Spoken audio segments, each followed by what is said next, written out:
बुधवार सुबह 10 बजे पीडी नाला के पास एक भीषण हादसे में एक युवक की जान चली गई है।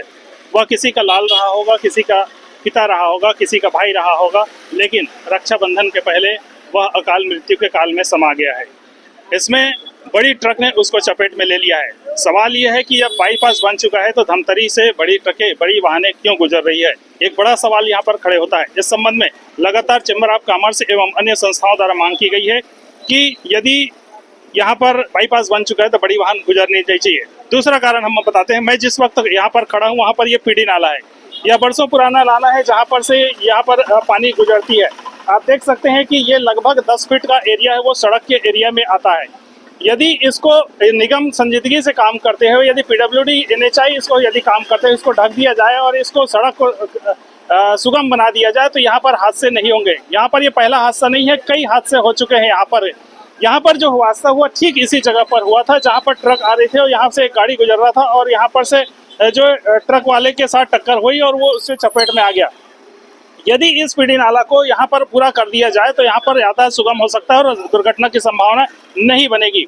लेकिन यहाँ पर एक बड़ा सवाल उठता है कि आखिर इस प्रकार की घटनाएं कब तक धमतरी में होती रहेगी। यहाँ पर हमारे साथ दीपक जैन जी है जो यहाँ पर निवास करते हैं और पीडी नाला को बरसों से जान रहे हैं। ये स्थिति जो बन रही है, आखिर इस नाले को सड़क को क्यों नहीं किया जाता है? यहाँ पर क्या कारण लगता है, किसकी गलती दिख रही है आपको? नेशनल हाईवे और निगम आयुक्त को हमेशा नगर निगम वालों को ये बोला गया है कि ये दुर्घटना का कारण है। हमेशा यहाँ पर मोटरसाइकिल वाले रात को महिलाएं, बच्चे जो चलाते हैं गाड़ियाँ, कई बार यहाँ टकरा चुकी है और कई बार बड़ी गाड़ियों से भी दुर्घटना हो चुकी है। लेकिन करीब 10 साल हो गया यहाँ पे जो नेशनल हाईवे को काटा गया है पुलिया में, उसको कोई भी व्यक्ति यहाँ इसको ठीक करने के लिए आगे नहीं आता है और लगातार दुर्घटनाएं, हर 2-4 दिन में दुर्घटनाएं होती है। जानवर भी गिरते हैं और अभी 1 महीना पहले यहाँ पर मोटरसाइकिल वाले 3 लोग यहाँ पे टकरा कर गिर गए थे, लेकिन वो शराब पिए हुए थे। यदि उनको नहीं निकाला जाता तो शायद उनकी भी मौत हो जाती है। ये खुला भी है, इसको ढका भी नहीं गया है। कई बार जानवर गिर जाते हैं। यदि कोई रात के अंधेरे में भी गिर जाए तो उसको ढूंढना भी मुश्किल है। यहाँ पर कई बार दुर्घटना हो चुकी है और इसका ध्यान आकर्षण किया गया है, लेकिन ऐसा होता है कि हम लोग बोलते हैं तो प्रशासन हमारे दुश्मन हो जाता है। हमारे घर के सामने, इसलिए हम फिक्र करते हैं कि यहाँ पे आम जनता को तकलीफ मत हो, लेकिन लगातार 10 साल से बोलते हुए यहाँ पे कोई प्रकार कोई एक्शन नहीं लिया गया। नेशनल हाईवे वाले भी इसके लिए इतने जिम्मेदार हैं।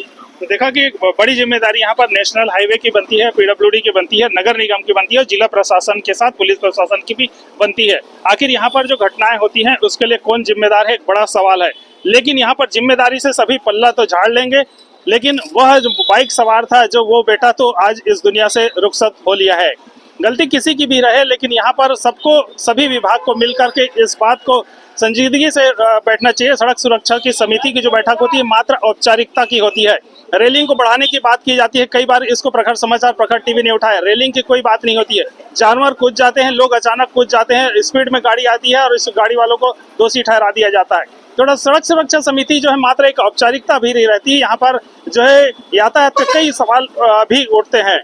आइए हम देखते हैं कि यहाँ सीसीटीवी कैमरा हमारे पास, प्रखर टीवी के पास एक्सक्लूसिव है। आइए देखते हैं कि उस प्रखर टीवी जो मिला है सीसीटीवी फुटेज, उसमें क्या दिखाई दे रहा है, किस प्रकार की गलती वहाँ पर दिखाई है और किस प्रकार से हादसा हुआ है।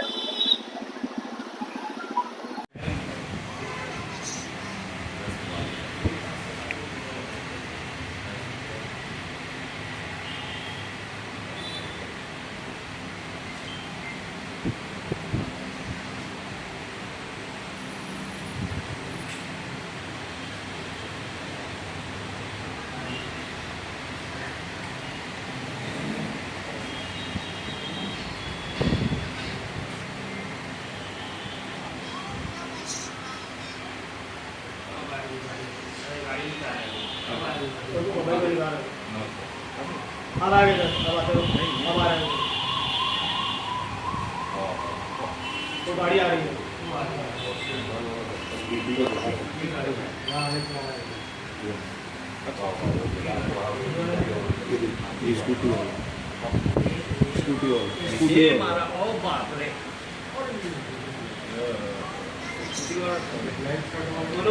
दोनों बाइक में टक्कर हुआ है। वो कारण ये है नाला वाला ना, उसको ये मोड़ा है, वो आगे घुसा है, ये वाला ही घुसा है आगे। एक बार और थोड़ा सा ब्रेक आ जाएगा, थोड़ा सा करना एक बार फिर से।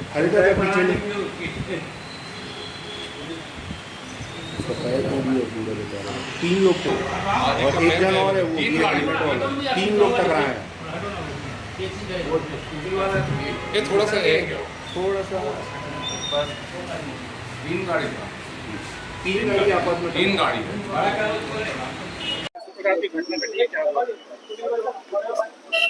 आज आधा घंटा पहले मुझे फोन आया कि एक्सीडेंट हुआ है। फिर तुरंत हम लोग यहाँ पर पहुँचे, जिसमें यहाँ पर ट्रक और मोटरसाइकिल बीच एक्सीडेंट होना बताया गया, जिसको मौके में रवाना करने के पश्चात यहाँ पर सामने सीसीटीवी कैमरा लगा हुआ था, उसको फुटेज देखने पर ज्ञात हुआ कि ट्रक अपने रास्ते पर चल रहा था, पीछे से एक गाड़ी आ रही थी मोटरसाइकिल।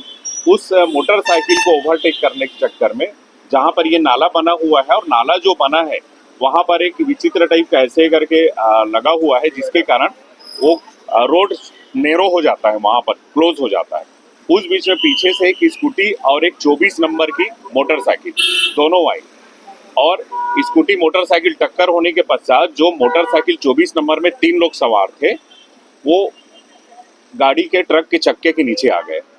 नीचे आने के पश्चात एक आदमी ऑन स्पॉट डेथ हो गया है, और एक आदमी को तुरंत हॉस्पिटल पहुंचाया गया है, और एक आदमी वहां से उठ के चला गया था। और पूरे सिनेरियो में देखने पर यह ज्ञात हो रहा है कि मोटरसाइकिल था जो ओवरटेक कर रहा था ट्रक को, और ओवरटेक के दौरान जहां नाला है वहां पर स्पेस कम था, उसके कारण 2 गाड़ी टकरा गए, जिसके कारण ये एक्सीडेंट हुआ। नाले की जिम्मेदारी किसकी बनती है? नाले की संबंधित अब जो रोड में है, इसको नगर निगम और पीडब्ल्यूडी जो है उसको हम लोग लेटर लिख के, पहले भी हम लोग लिखे हुए हैं कि यहाँ पर कंजेशन है और इसको चौड़ा किया जाए करके। अभी मौका मौना बुला के हम लोग उसको बताएंगे, और इसको जो छोटा हो गया है सकरा, उसको चौड़ा करवाने के लिए लेटर लिखेंगे।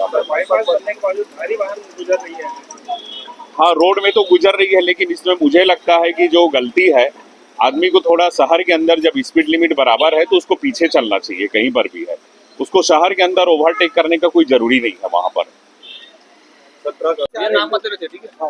बाइक में 2 लोग सवार बताए जा रहे हैं और एक की मौत हो गई है और एक घायल है, जिसे जिला अस्पताल लाया गया है। मृतक का नाम दुष्यंत साहू बताया जा रहा है, और जो घायल है वो मनीष साहू है। सनौद के पास ग्राम ओजा गहन के हैं। यहाँ पर उनके रिश्तेदार शिवनंदा हॉस्पिटल में भर्ती है। उनके लिए वो खाना छोड़ते, फिर यहाँ से वो शिव महापुराण सुनने के लिए रायपुर जाना था उनको। इसी दौरान पीड़ी नाला के पास हादसा हो गया। सूचना मिलते ही सबसे पहले हमेशा की तरह शिवा प्रधान पहुंचे, और वहाँ पर जो लाश की स्थिति थी, किसी भी के छूने की हिम्मत नहीं थी। सभी सिर्फ दमाजबीन होकर के वहाँ पर सिर्फ वीडियो बना रहे थे, और जब उनके से कहा जाता था कि बॉडी को पकड़ने मदद की, कोई नहीं पड़ता। लेकिन शिवा प्रधान एक ऐसे व्यक्ति हैं जो वर्षों से काम करते आ रहे हैं, और बिना बेहिचक, चाहे वो कितने भी भद्द लाश हो, वो पहुंचते। क्या सूचना मिली और क्या आपने देखा वहाँ पर? मैं सुबह एक पेशेंट छोड़ के वापस जा रहा था दुकान अपने, तो मेरे मंजू रात्रे के द्वारा सूचना मिली कि यहाँ एक्सीडेंट हो गया है। ट्रक के चक्के के नीचे आके 2 व्यक्ति दब गए हैं। मैं तत्काल से वहाँ पहुँचा, देखा तो बॉडी बहुत क्षतिग्रस्त थी और एक घायल थे, तो तत्काल घायल को अस्पताल लाया और दूसरी बॉडी का लेने के लिए चले गया, और देखा तो बहुत क्षतिग्रस्त है। फिर वहाँ मेरे भाई सपाठी है जो मेरे साथ खड़े हैं, उनके द्वारा उनको उठा के मरचूरी में शिफ्ट किया गया। इस प्रकार की घटनाएं लगातार शहर में बहुत हो रही है, भीड़ जाम, और लगातार ट्रैफिक को बहुत कंट्रोल से काम करना पड़ेगा। यहाँ लगातार सड़क हादसे जो बीच में रुक गई थी लेकिन फिर से चालू हो गई है। अब मैं पुलिस प्रशासन को यही करूँगा कि बड़ी हैवी गाड़ी जबकि बाईपास होने के बाद भी अंदर आ रही है, तो कहीं ना कहीं ये हमारी शहर की कमजोरी है, प्रशासन की कमजोरी है कि बाईपास होते हुए शहर के अंदर आ रही है और हादसा देखने मिल रही है। तो प्रशासन को अवगत कराऊंगा कि बाईपास बन चुकी है, कोई भारी वाहन शहर के अंदर ना आए, अन्यथा आए तो उन पर चालानी कार्रवाई करे, वही खड़े करके रिवर्स करके बाईपास में भेजे। लाश की स्थिति कैसी थी? कोई उठाने के लिए सामने नहीं आ रहा था, सिर्फ लोग वीडियो बना रहे थे। आप देखते हो कि तमाम एक्सीडेंट में लाश बहुत क्षतिग्रस्त हो गया था। ये बॉडी तो इतनी क्षतिग्रस्त हो गया था कि वहाँ बोलने से और लोगों को बुलाने से भी नहीं आ रहे थे, लेकिन 1-2 ऐसे थे जो परिचित मेरे भाई आए और उठाने में मदद किए और तत्काल उस बॉडी को उस गाड़ी में शिफ्ट करके मरचूरी पहुँचाए। देखा कि किस प्रकार की स्थिति रही। भाई ने भी उनकी मदद की और बॉडी उठाने में उन्होंने एम्बुलेंस में डाला, और ये इतनी विभत्स थी कि कोई उसकी कल्पना भी नहीं कर सकता। तो इस प्रकार से हादसे न हो, इसके लिए प्रशासन को ध्यान देना पड़ेगा। लेकिन यहाँ पर एक मौत तो हो चुकी है, उस परिवार के जो है चिराग हम कह सकते हैं वो बुझ चुका है। तो इस प्रकार से हादसे और दोबारा ना हो, शहर जो है सुरक्षित रहे, इस पर जिला प्रशासन, पुलिस प्रशासन, निगम, NHAI, PWD सभी को संजीदगी से काम करते हुए इस घटनाओं को रोकना होगा। जिला अस्पताल से अपने सहयोगी आशीष बंगानी के साथ मैं भूपेन साहू।